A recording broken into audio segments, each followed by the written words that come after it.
La santé et la sécurité au travail. Pourquoi s'embêter? Quelle question? En bref, la précaution majeure de tout employeur ou tout simplement des professionnels de santé et sécurité est que les employés quittent leur journée de travail sous le contrôle de l'entreprise dans un état de santé et de sécurité aussi bon que leur entrée dans l'entreprise. Ceci n'est pas seulement une vœu pieuse des professionnels ou des praticiens de santé et sécurité au travail, c'est une exigence réglementaire. Donc, c'est la toute première raison pour laquelle les entreprises s'embêtent avec cette question de santé et sécurité au travail. Il y en a d'autres raisons. Il y a la raison morale, les accidents, juste la conscience de l'entreprise.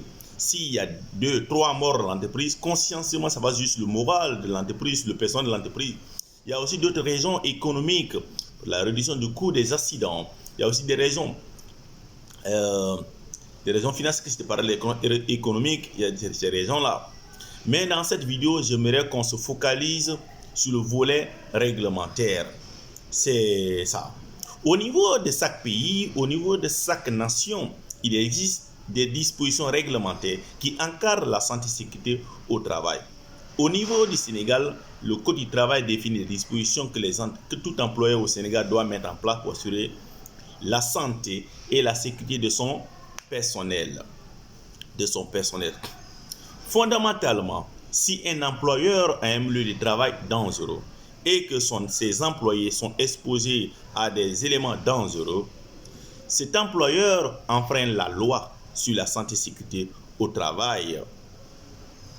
Et enfreindre la loi qui encadre la santé et sécurité au travail, c'est laisser l'organisation et les membres individuels de l'organisation d'être responsables des zones à risque auxquelles ils sont désignés comme responsables. En termes simples, la santé, la sécurité et le bien-être de toute personne qui entre en contact dans les zones à risque sous le contrôle de l'entreprise relève de la personne désignée par l'entreprise pour contrôler cette zone dangereuse. Ça, je crois que c'est simple comme à comprendre. L'un des éléments essentiels lors d'une enquête sur un incident est de déterminer qui est responsable de la zone à risque, qui était responsable de contrôler cette zone à risque. Et lorsque les responsabilités ne sont pas situées, au pire, l'enquêteur, l'inspecteur du travail va considérer que tout relève de la responsabilité du directeur général. D'où l'importance de souligner. Il est important que chaque employé, qu'il s'agisse du directeur général, d'un chef travailleur de ligne, du contrôleur, du superviseur, connaisse ces domaines de responsabilité en matière de santé et sécurité au travail. Prenons un exemple. Si quelque chose tourne mal au niveau du travail, un inspecteur du travail du ministère du Travail va se rendre sur le lieu de l'incident. Une fois arrivé sur le lieu de travail, il va essayer de comprendre ce lieu de travail était sous le contrôle de qui. Il va essayer de savoir qui était censé contrôler ce lieu de travail. Il va essayer de comprendre quelle était l'organisation mise en place, quel système a été mis en place pour contrôler ces opérations. S'il contrôle qu'il n'y avait pas d'organisation, il n'y avait pas de système, il va noter dans son carnet des notes négatives. S'il y a confusion pour situer les responsabilités, il va aussi noter des notes négatives sur son carnet, ainsi de suite. Et l'employeur, le directeur général serait pris pour responsable.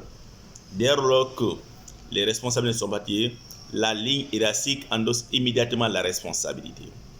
Mais question, il peut arriver à des moments où le directeur général n'est pas désigné comme responsable.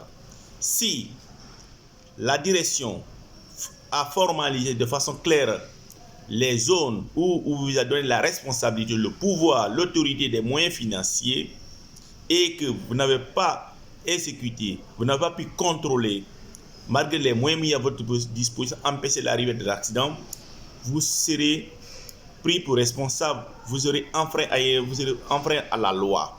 Donc c'est une infraction à la loi et la loi va vous fouetter.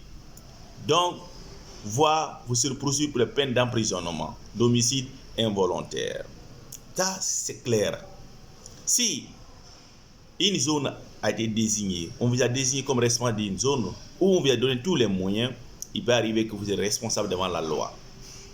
Vous êtes responsable devant la loi. Donc l'un de ces éléments qui sont vraiment capitaux. L'employeur va essayer de savoir quelle était la responsabilité, quelle était votre autorité, quel était votre niveau de responsabilité. Donc ce sont ces éléments très très importants.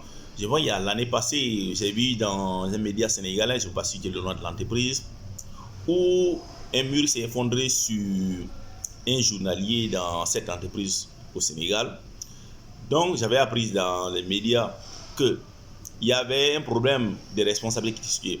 Le responsable assesseur accusait le directeur technique qui était responsable, le directeur technique accusait, mais ces deux ont été accusés d'homicide involontaire. La loi essaie de situer les responsabilités. Donc ces deux-là, dans ma bonne mémoire, courent en prison actuellement.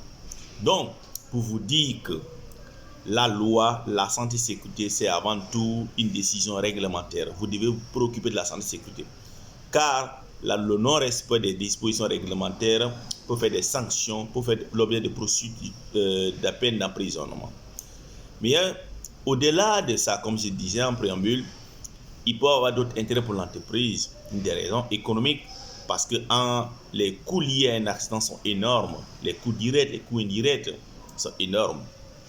Et ça peut être productif si dans un lieu de travail, il y a moins d'accidents, la relation entre l'employé et son personnel est vraiment améliorée et les employés deviennent productifs. Donc, c'est ce que j'aimerais vous parler dans cette vidéo.